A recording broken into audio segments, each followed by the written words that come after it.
الرحمن علم القرآن.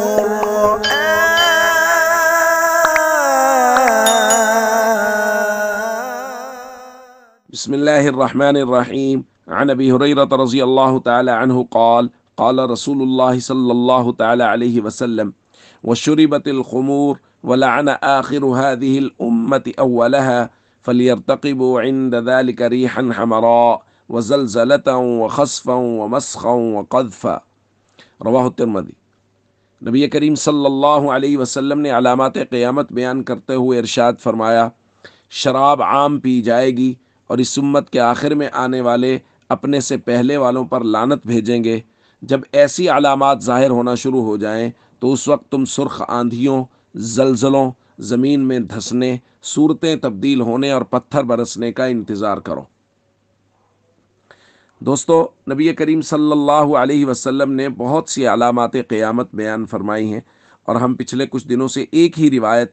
اس میں بیان کردہ علامات پڑھ رہے ہیں۔ آخری دو علامات یہ ہیں، حضور نے فرمایا شراب عام پی جائے گی۔ ظاہر غیر مسلم تو پیتے ہی پیتے ہیں، مسلمان شراب پئیں گے اور عام طور پر پئیں گے، بلکہ بعض حلقوں میں تو اس شراب پینے کو فخر سمجھا جائے گا۔ اور حضور نے آخری علامت یہ بیان کی کہ اس امت کا آخر میں آنے والا ایک بدبخت طبقہ وہ اس امت کے اول آنے والے طبقہ یعنی صحابہ کرام تابعین پہ لعنت کرے گا۔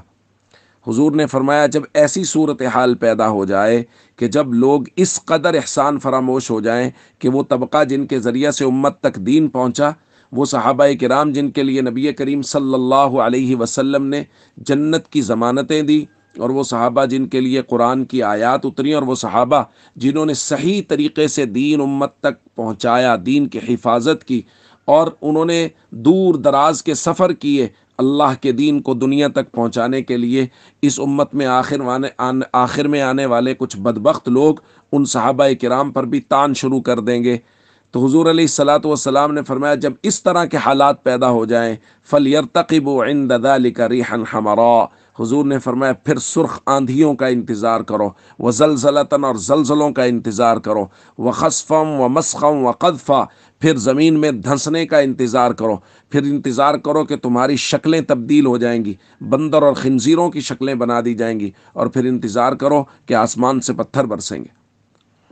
اس لیے میرے دوستو، ہم سب کو چاہیے جو علامات بیان ہوئی ہیں ان سے پرہیز کریں، اور خاص طور پہ یہ، اور نہ صرف خود بچیں بلکہ دوسرے لوگوں کو بتائیں کہ یہ لوگ اس امت کے غدار ہیں جو صحابہ کرام پر طعن کر رہے ہیں۔ وہ طبقہ جن کے لیے نبی کریم صلی اللہ علیہ وسلم نے خیر ہونے کی گواہی دی ہے، وہ طبقہ جو نبی کریم صلی اللہ علیہ وسلم کا تربیت یافتہ ہے، اگر وہ بھی لعن طعن کے مستحق ٹھہرے، اور اگر خدا نخواستہ ان پر بھی کوئی بھونکنا شروع کر دے گا، اور جیسا کہ آج کل ہو رہا ہے، ابھی پچھلے ہی دنوں اسلام آباد میں سیدنا صدیق اکبر رضی اللہ تعالیٰ عنہ کی پھر سے گستاخی کی گئی، تو یہ سارے معاملات جو ہو رہے ہیں ہم سب کو اس میں بیدار ہونا ہوگا۔ نہ صرف ہم خود بچیں بلکہ دوسرے لوگوں کو اویئرنس دیں، ان کے سامنے یہ بات رکھیں کہ یہ لوگ اسلام کے غدار ہیں جو صحابہ کرام پہ لعن طعن کرتے ہیں۔